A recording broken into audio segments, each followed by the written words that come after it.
दृष्टि है इसके ऑडियो आर्टिकल प्रोग्राम में आपका स्वागत है। आज का ऑडियो आर्टिकल द हिंदू में प्रकाशित संपादकीय द डेल्टा मिरेकल के सारांश पर आधारित है। इसमें टीम दृष्टि के इनपुट भी शामिल हैं। यह ऑडियो आर्टिकल सामान्य अध्ययन प्रश्न पत्र 3 के पर्यावरण खंड से जुड़ा हुआ है। आइए लेख की शुरुआत करें। भारत में मैंग्रोव वनस्पति पर मंडराते संकट। बहुत पहले से समुद्र तटीय वनों के संरक्षण के लिए आवाज उठती रही है। संयुक्त राष्ट्र की रिपोर्ट ने भी ऐसे वनों की हालत को लेकर चिंता जताते हुए उन्हें बचाने का आह्वान 2014 में किया था। यूं तो सब तरह के जंगल तेजी से कटे हैं, पर यह रिपोर्ट बताती है कि मैंग्रोव वनों के नष्ट होने की रफ्तार कहीं ज्यादा रही है। सामान्य वन क्षेत्रों की तुलना में तटीय वन 3 से 5 गुना ज्यादा तेजी से कट रहे हैं। जाधवपुर विश्वविद्यालय पश्चिम बंगाल के हालिया शोध में यह बात फिर से उजागर हुई है कि सुंदरवन में 10,000 वर्ग किलोमीटर में फैले हुए मैंग्रोव वन को अत्यधिक नुकसान हो रहा है। इस रिपोर्ट की अहमियत इसलिए और बढ़ जाती है क्योंकि ग्लोबल वार्मिंग के चलते समुद्र का दायरा बढ़ने का अंदेशा जताया जा रहा है। मैंग्रोव वन समुद्र और थल के बीच बफर जोन का काम करता है। ये समुद्री भूकंप या चक्रवात के समय रक्षक की भूमिका निभाते हैं। उनकी मौजूदगी ऐसी आपदा का असर कम कर देती है। इंडोनेशिया, श्रीलंका, भारत में आई सुनामी से प्रभावित जिन इलाकों में मैंग्रोव वन बचे हुए थे, वहां लहरों का कहर कम रहा। इसलिए सवाल उठता है कि आखिर क्या वजह है कि मैंग्रोव वन क्षेत्रों में ह्रास हो रहा है। क्या इससे जैव विविधता समेत पूरी मानव जाति को नुकसान नहीं होगा? इससे निपटने के लिए किए जा रहे अंतर्राष्ट्रीय और राष्ट्रीय प्रयास क्या हैं? कुल मिलाकर यदि कहें तो मैंग्रोव क्या है, इसकी विशेषता क्या है, भारत में मैंग्रोव वनों की क्या स्थिति है तथा इसमें सुधार के लिए आगे का रास्ता क्या होगा, यही जानना हमारा मकसद है। मैंग्रोव सामान्यतः पेड़ व पौधे होते हैं जो अमूमन खारे पानी में तटीय क्षेत्रों में पाए जाते हैं। ये उष्णकटिबंधीय और उपोष्णकटिबंधीय क्षेत्रों में मिलते हैं। कहा यह भी जाता है कि समुद्री किनारों पर जहां अनेक बड़ी बड़ी नदियां समुद्र में मिलती हैं, वहां खारे और मीठे जल का मिलन होता है और उस जगह पर एक विशेष वनस्पति पाई जाती है जिसे मैंग्रोव कहते हैं। बांग्लादेश और पश्चिम बंगाल के दक्षिणी भागों में स्थित सुंदरबन इस प्रकार की वनस्पति का अच्छा उदाहरण है।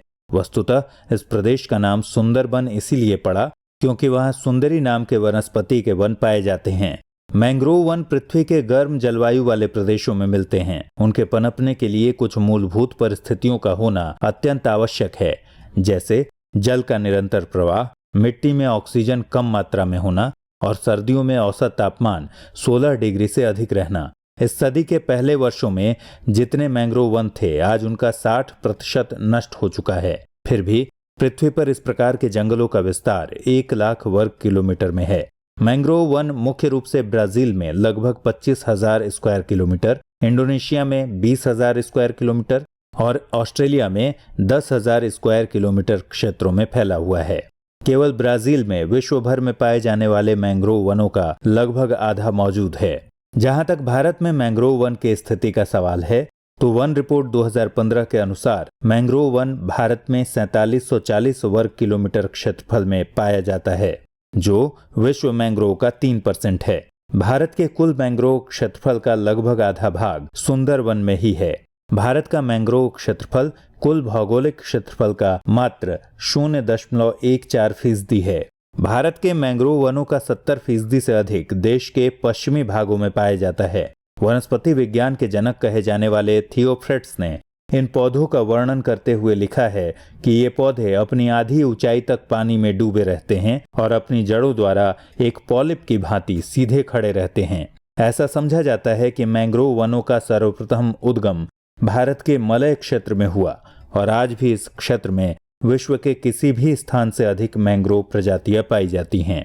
अगर हम बात करें मैंग्रोव की प्रजातियों पर, तो विश्व में मैंग्रोव वनस्पति की लगभग 50 प्रजातियां पाई जाती हैं, जिन्हें 16 फैमिलीज में रखा जा सकता है। इनमें से लाल मैंग्रोव वनस्पति यानी राइजोफोरा प्रजाति, काली मैंग्रोव वनस्पति यानी ब्रुगेरिया प्रजाति तथा सफेद मैंग्रोव यानी एविसेनिया प्रजाति आदि वास्तविक मैंग्रोव की श्रेणी में आते हैं, जिनमें अनेक बातें दिखाई पड़ती हैं। जैसे मैंग्रोव पौधे में खास श्वसन जड़ों का विकास होता है, जिसके माध्यम से ये पौधे ऑक्सीजन और कार्बन डाइऑक्साइड का आदान प्रदान करते हैं। इन जड़ों को न्यूमेटोफोर्स कहते हैं। इनकी जड़ें गुरुत्वाकर्षण के विपरीत बढ़ती हैं और सतह के ऊपर आ जाती हैं। मैंग्रोव वनस्पतियों में फलों के बीज जमीन पर गिरने से पूर्व ही इस तरह अंकुरित हो जाते हैं जैसे किसी पौधे को कलम द्वारा लगाया जाता हो। कुदरत ने मैंग्रोव को यह विशिष्ट गुण इसलिए दिया है ताकि इसके बीज दलदल में गिरने पर अपनी जड़ें आसानी से जमा सकें। इन वनस्पतियों में बीज अंकुरण के इस असाधारण गुण को जयायुज या विविपैरस के नाम से जाना जाता है। मैंग्रोव अपने विशिष्ट पारिस्थितिकी तंत्र और जैव विविधता के लिए जाना जाता है, चाहे वह कच्छ का क्षेत्र हो या सुंदरवन का डेल्टा। यह बायोडायवर्सिटी के लिहाज से भी विशिष्ट क्षेत्र है। जहां तक बात है मैंग्रोव वन से होने वाले फायदे की, तो इस संदर्भ में कई बातें की जा सकती हैं। जैसे मैंग्रोव प्राकृतिक शरणस्थली है। पेड़ की शाखाएं और जड़ें बहुत से जीवों को आश्रय प्रदान करती हैं। अकेले पिचवरम तमिलनाडु में झींगे की 30, केकड़े की 30, मोलस्क की 20 तथा मछली की 200 प्रजातियां पाई जाती हैं। दूसरा, मैंग्रोव भोजन के स्रोत के रूप में भी उपयोग में आता है। अनेक जीवों द्वारा इसकी पत्तियां खाई जाती हैं। तीसरा, यह प्राकृतिक जल शोधक होता है। पानी के अंदर इसके जड़ों का जो जाल मैंग्रोव बनाते हैं, उन पर स्पंज तथा शंख मछली चिपके रहते हैं। ये जीव पानी को छानकर उसमें से तलछट तथा पोषक तत्वों को अलग कर देते हैं और समुद्र में साफ पानी को प्रवाहित होने देते हैं। मैंग्रोव पौधे की पत्तियों में लेवोनाइड पैदा होता है जो पराबैंगनी किरणों को रोकने का कार्य करता है। वायु के कार्बन का स्थिरीकरण कर मैंग्रोव वन जलवायु परिवर्तन को नियंत्रित करने में महत्वपूर्ण भूमिका निभाते हैं। मैंग्रोव वनस्पति का उपयोग सर्पदंश, चर्म रोग, पेचिश के उपचार में ब्लड प्यूरिफायर के रूप में भी किया जाता है। यह वन लहरों की तीव्रता को कम कर तटों के क्षरण को रोकते हैं। यह बाढ़ नियंत्रण में भी सहायक है। इसके अलावा मैंग्रोव वनों से बहुत से वानिकी उत्पाद एवं मत्स्य उत्पाद प्राप्त होते हैं। 1 टन मैंग्रोव लकड़ी की ईंधन क्षमता 5 टन कोयले के बराबर है। सुंदरबन अकेला ही 111 टन शहद का उत्पादन करता है। कहने का अर्थ यह कि मैंग्रोव वन न सिर्फ पर्यावरण पारिस्थितिकी बल्कि सीधे मनुष्यों के जीवन जगत को भी सकारात्मक रूप से प्रभावित करने वाला है। इसलिए मैंग्रोव की सुरक्षा के लिए विशेष प्रयास किए जाने की जरूरत है। जहां तक मैंग्रोव के संरक्षण के लिए किए जा रहे उपायों का सवाल है, तो इस संदर्भ में सिर्फ राष्ट्रीय ही नहीं बल्कि अंतर्राष्ट्रीय प्रयास भी तेज हुए हैं। अनेक संस्थाएं जैसे UNESCO, ISME, UNDP, IUCN, UNEP, wetland international तथा रामसर कन्वेंशन आदि ने मैंग्रोव क्षेत्रों के संरक्षण तथा प्रबंधन कार्यक्रमों को निर्धारित किया है। ये प्रशिक्षण, संरक्षण, पर्यटन की वस्तु स्थिति का अध्ययन, मैंग्रोव क्षेत्रों में वृक्षारोपण तथा मैंग्रोव मानचित्रावली का प्रकाशन के जरिए मैंग्रोव वनों की रक्षा में अपना योगदान देते हैं।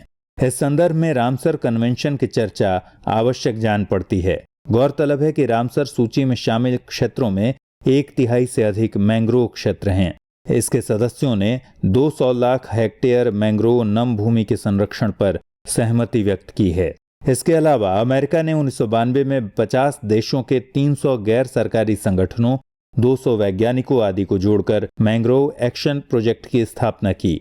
इस संस्था का उद्देश्य विश्व भर में मैंग्रोव पारिस्थितिकी तंत्र को हो रहे हानि को कम करना और स्थानीय लोगों द्वारा संसाधनों के विवेकपूर्ण उपयोग को प्रोत्साहित करना है। यदि भारत द्वारा मैंग्रोव संरक्षण के संदर्भ में किए जा रहे कार्यों की चर्चा करें तो यह जानना दिलचस्प है कि भारत सरकार ने 1976 में ही भारतीय मैंग्रोव समिति का निर्माण किया। इसका उद्देश्य मैंग्रोव के संरक्षण एवं विकास के लिए सरकार को सलाह देना था। भारतीय मैंग्रोव समिति ने 15 क्षेत्रों को संरक्षण के लिए चिन्हित किया है। इस संस्था द्वारा मंगल वन नाम से एक सूचना पत्र भी प्रकाशित किया जाता है। इसके अलावा MS स्वामीनाथन शोध संस्थान चेन्नई ने वन विभाग के सहयोग से तमिलनाडु, आंध्र प्रदेश तथा ओडिशा में लोकल सपोर्ट से मैंग्रोव वनों के प्रबंधन में सफलता प्राप्त की है। यह संस्थान DNA तकनीक का प्रयोग कर एक ऐसे मैंग्रोव प्रजाति के विकास पर शोध कर रही है जो खारे पानी में भी फलित फूलित हो सके। साथ ही होप यानी हियर ऑन प्रोजेक्ट एनवायरनमेंट नाम की मुंबई की एक NGO जो मैंग्रोव बागान महाराष्ट्र में एक योजना चला रही है। कहने का मतलब यह कि भारत और विश्व की कई सरकारी व गैर सरकारी संगठनें मैंग्रोव पारितंत्र की सुरक्षा को लेकर कार्यरत हैं। आखिर क्यों न हो, क्योंकि मैंग्रोव सिर्फ जंगल झाड़ नहीं बल्कि यह तटीय सुरक्षा पंक्ति है। यह सिर्फ फल विहीन वृक्षों का समूह नहीं बल्कि हजारों जीव जंतुओं की शरणस्थली है। इसलिए मैंग्रोव वन क्षेत्र की सुरक्षा सिर्फ सरकार और एनजीओ की ही नहीं बल्कि तटीय निवासियों की भी नैतिक जिम्मेदारी है। चाहे वह कच्छ का क्षेत्र हो या सुंदरवन का क्षेत्र, हमें मैंग्रोव वन को संरक्षित कर उसमें वृद्धि करने की जरूरत है ताकि आगामी पीढ़ी सुरक्षित रह सके। यह कोई एकल जिम्मेदारी नहीं है बल्कि यह जलवायु से जुड़ा मसला है। इसलिए वित्त की कमी को पूरा करने के लिए अंतर्राष्ट्रीय वित्त व्यवस्था से मदद ली जा सकती है। चूंकि सुंदरवन का बहुत बड़ा क्षेत्र बांग्लादेश में पड़ता है, इसलिए बांग्लादेश के साथ भी भारत को साझेदारी निभाते हुए मैंग्रोव पारितंत्र की सुरक्षा के लिए सजग होने की जरूरत है। आइए अब नोट करते हैं इस आर्टिकल से जुड़ा हुआ सवाल। सवाल है, मैंग्रोव एक्शन प्रोजेक्ट क्या है? बताएं। भारत सरकार द्वारा किए जाने वाले मैंग्रोव संरक्षण उपाय की समीक्षा करते हुए स्पष्ट करें कि मैंग्रोव वन पर्यावरण और पारिस्थितिकी के लिए आवश्यक है। प्रिय व्यूअर, यदि आप दृष्टि आईएएस के YouTube चैनल पर लगातार अपलोड हो रहे नए कार्यक्रमों की सूचना और लिंक अपने पर्सनल व्हाट्सएप नंबर पर पाना चाहते हैं तो कृपया आगे की स्लाइड में दिए गए नंबर पर अपना व्हाट्सएप नंबर भेज दें। दृष्टि आईएएस की टीम प्रोग्राम अपलोड होने के तुरंत बाद आपके व्हाट्सएप नंबर पर वीडियो का लिंक प्रोवाइड कराएगी। साथ ही आपके नंबर पर हम भविष्य में जारी किए जाने वाले प्रोग्राम्स की पूर्व सूचना भी उपलब्ध कराएंगे। इससे YouTube चैनल का नोटिफिकेशन न मिलने जैसी समस्याओं से आप मुक्त हो जाएंगे और हमारे सारे वीडियो लिंक क्रम से आपके पास सेव हो जाएंगे, जिन्हें आप अपनी सहूलियत के मुताबिक देख सकेंगे।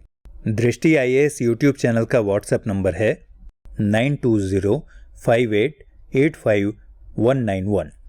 आपको करना बस इतना है कि दृष्टि IAS टाइप कर हमें व्हाट्सएप कर दें।